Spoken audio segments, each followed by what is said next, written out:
Avant de passer au tuto étape par étape d'une création de campagne sur Google Ads, je vous rappelle un chiffre. En France, près d'une recherche internet sur 9 effectuée depuis un ordinateur s'effectue depuis le moteur de recherche de Microsoft et qui est Bing. Alors dans les faits, il s'agit plutôt d'une absence de choix que d'une adhérence à ce moteur de recherche, puisqu'il s'agit du moteur de recherche qui est en fait embarqué par défaut sur Microsoft Edge ou sur l'assistant vocal de Microsoft, Cortana.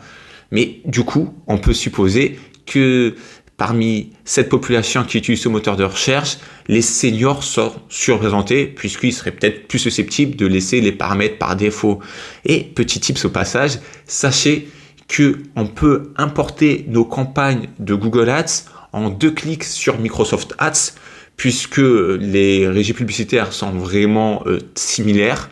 et que les CPC, des coûts par clic sur Microsoft Ads, sont souvent moins chers que ceux sur Google Ads. Donc vous voyez là où je veux en venir, ça vaut souvent le coup d'aller investir 10 à 20% de son budget en Search Ads pour le placer sur Microsoft Ads. Vous l'aurez deviné, en Search, ce qui est le nerf de la guerre, ce sont les requêtes des internautes. Et ça tombe bien, Google nous met à disposition un outil nous permettant de les analyser. D'ailleurs, vous vous rappelez, au sein du premier chapitre du tout premier module, on avait vu ensemble comment découvrir le volume de requêtes tapées sur Google de façon mensuelle.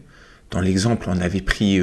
des mots dans l'univers des jeux de société. Cette fois-ci, nous allons nous intéresser au marché du marketing digital. Et une fois que vous avez extrait de cette liste, ce que je peux vous inviter à effectuer, c'est de la représenter visuellement sous forme de matrice en allant positionner en abscisse la variable de volume de recherche mensuel moyen et en ordonnée celle de la concurrence. Et donc évidemment, les requêtes qui figurent dans ce cadran en haut à gauche et qui cumulent donc des faibles volumes de recherche mais une forte concurrence, un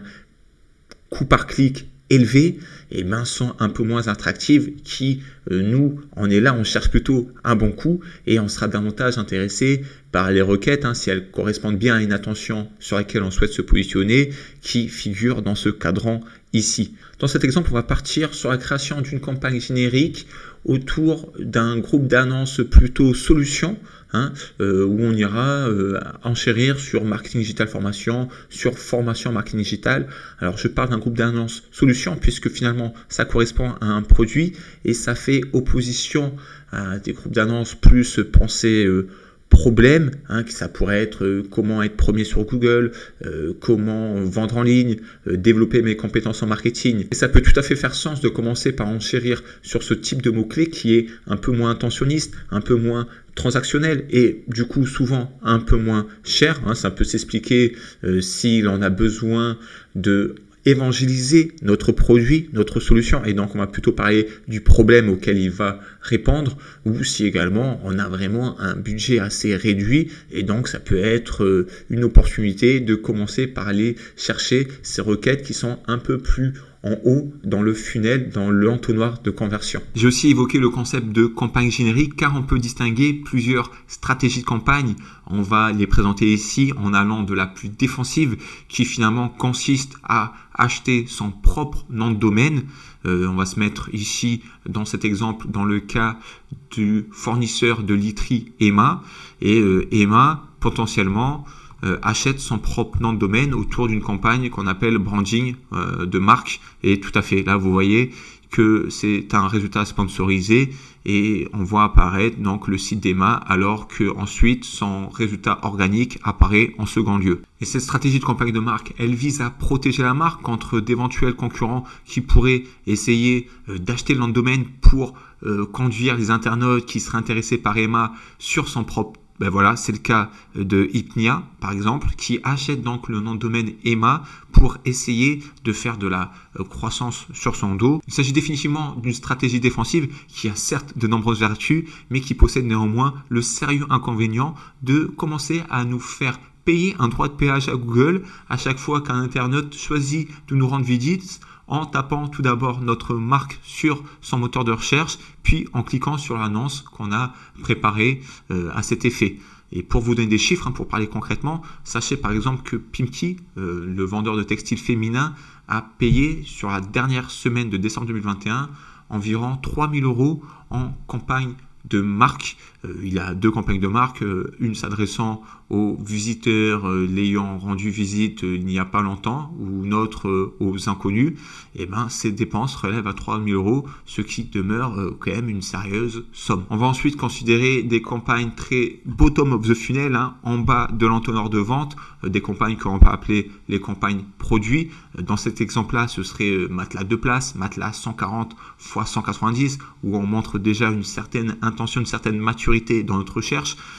Si on était une marque qui vendait des baskets pour femmes, on peut imaginer que ça consisterait à aller enchérir sur ce type de requête, sneakers, pointure 38, et on voit d'ailleurs qu'il y a plusieurs campagnes publicitaires sur les réseaux de recherche qui sont conduites à cet effet.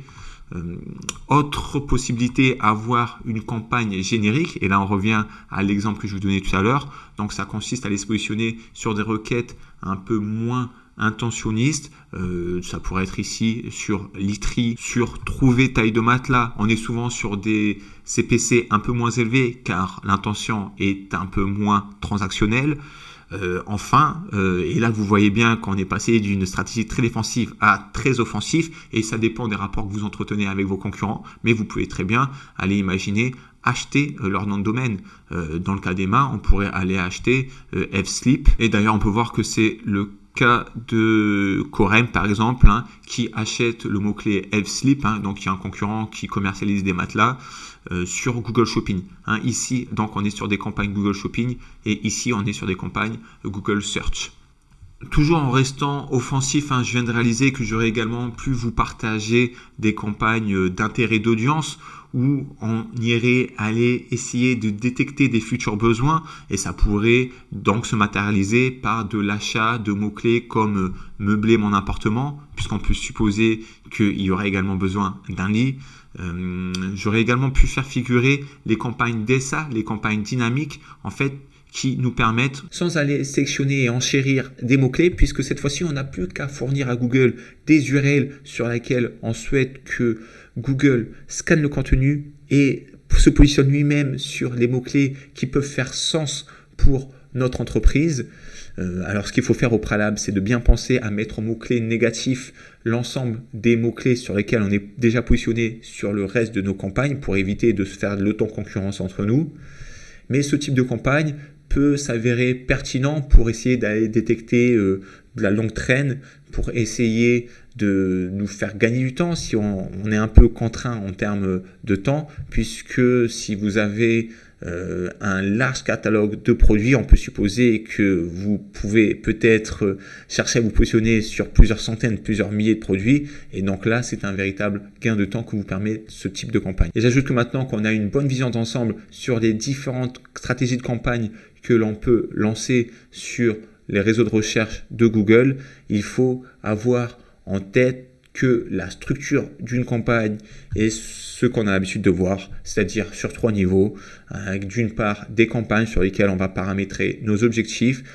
ensuite en dessous des groupes d'annonces où on va sélectionner notre potentiellement audience et se positionner sur les mots-clés qui nous intéressent, avant d'ensuite en dessous aller créer et rédiger nos différentes annonces sur lesquelles on devra remonter lorsque l'internaute tapera le mot-clé.